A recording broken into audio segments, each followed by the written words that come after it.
So basically, flare is caused by unwanted light reaching the lens. So all you need is some baffles between you and the lighting to stop the light reaching the lens. And what I used to do, which worked great, which John showed me about, was we got massive thick polystyrene. It's about 2 inches thick, this polystyrene, in massive big sheets, really tall. And then we got 2 bike stands, and we put the polystyrene into the bike stands because obviously they had wheels on these bike stands, so then you could wheel it around. And then we had one side white and one side black. I just painted one side black. It was genius because we could use them as baffles. We could stand them against a wall if we wanted to stop the light bouncing off a wall, because actually if you've got a white wall, that light is just going to be bouncing off that back into your subject. And sometimes you want those blacks really rich. So I used to find it really handy, the black side of my polystyrene, for things like that. And yeah, it was amazing. But I don't have that anymore. So I've been trying to think what I can use. And today I've come up with a genius idea of using my huge military art painting and standing it against this stand. So I'm going to show you the painting, just, because you might like to see it. And ta-da!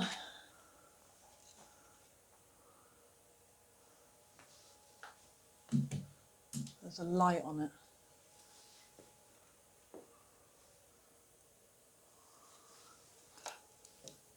So I will stand that there, and then when the light flashes behind, it's blocking the light from the camera. Do you see what I mean?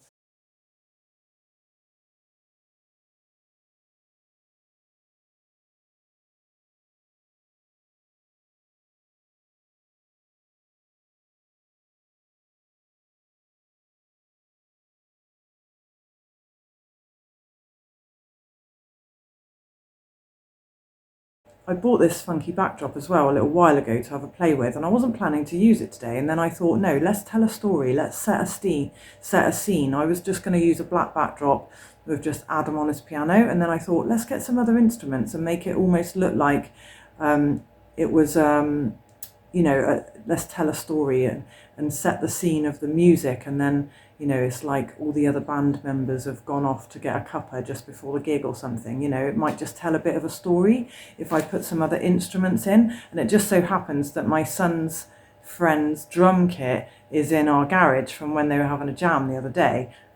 So it's all sort of like working out to set this musical scene, which is quite exciting. So really looking forward to doing this today. Something, as I say, I've been wanting to do for ages.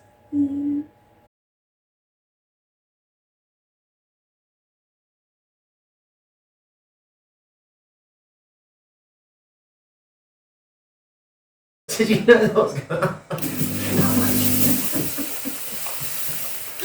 Oh, I've never seen you jump so hard.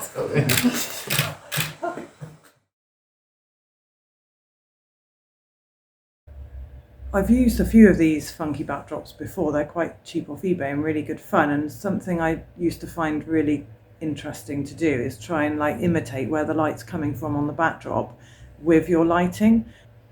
So paying attention to where the light's coming from on the backdrop, let's make it make sense in what we're lighting. I think it might be quite tricky with this because the light's coming from above on the backdrop. Well, it'll be coming from behind. And I was planning to light Adam from behind anyway, so hopefully it will just make sense as an image, you know what I mean? So I'm just trying to get as much light as I can up high, so it's coming down on Adam from above. To keep those rich blacks of the backdrop, obviously you want to try and keep the light off the backdrop. So just watch how the scene starts to come to life as soon as I turn the garage light off.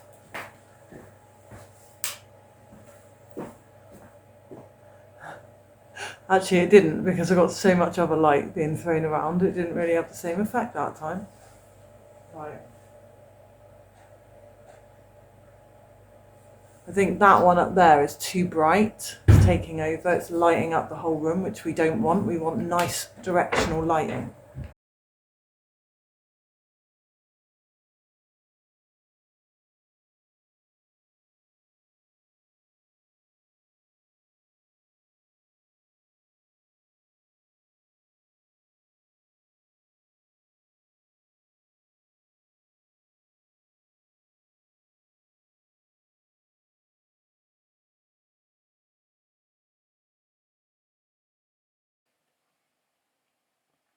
So working on a black backdrop, of course, can have its challenges with the flare, but you can get some incredible results.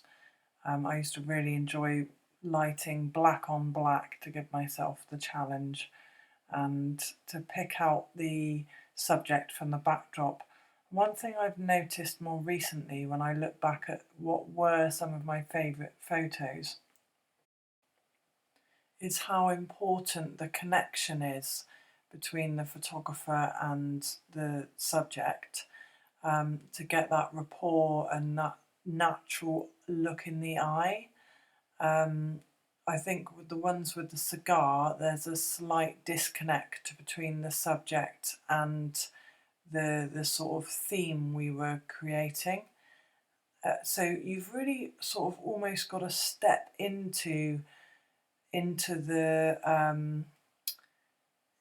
the scene, almost like an actor. And I think with the ones with the cigar, it was like my vision and my sort of thing that I'd conjured up in my mind. But Ross, who sat and modelled for me, absolutely fantastic. He just wasn't quite as invested in the sort of vision, I suppose, as I was. And that's sometimes the tricky thing when you've got an idea in your mind about a photo shoot or a piece of art, is trying to get the other person to see your vision and connect with your vision. If it's something passionate for you, it's not necessarily going to be for who you're shooting. So you've really got to really kind of discuss the shoot and what you both want out of it. So hopefully the audio will improve. I feel very silly with all this makeup on, but you know, when you're working with flash, you have to have a little bit more on, really. So right now you see all the mess in the background on all those shelves, right? This is me being creative and lazy at the same time. I thought if I light the bike heavily from behind, it will just look like the bike's coming out of all this light and it will cover up all that mess. Genius, right? When you're working with flash, it just disappears. So I'm shooting with my D3. My pocket wizards are going to trigger the light, and I'm going to show you my trick for reducing flare. Unbelievable. My pocket wizards are not working. One of them's working, the other one isn't. I changed the batteries and they're still not working. So I always see this when something goes wrong as an opportunity to think, it's happened for a reason, think different, you know?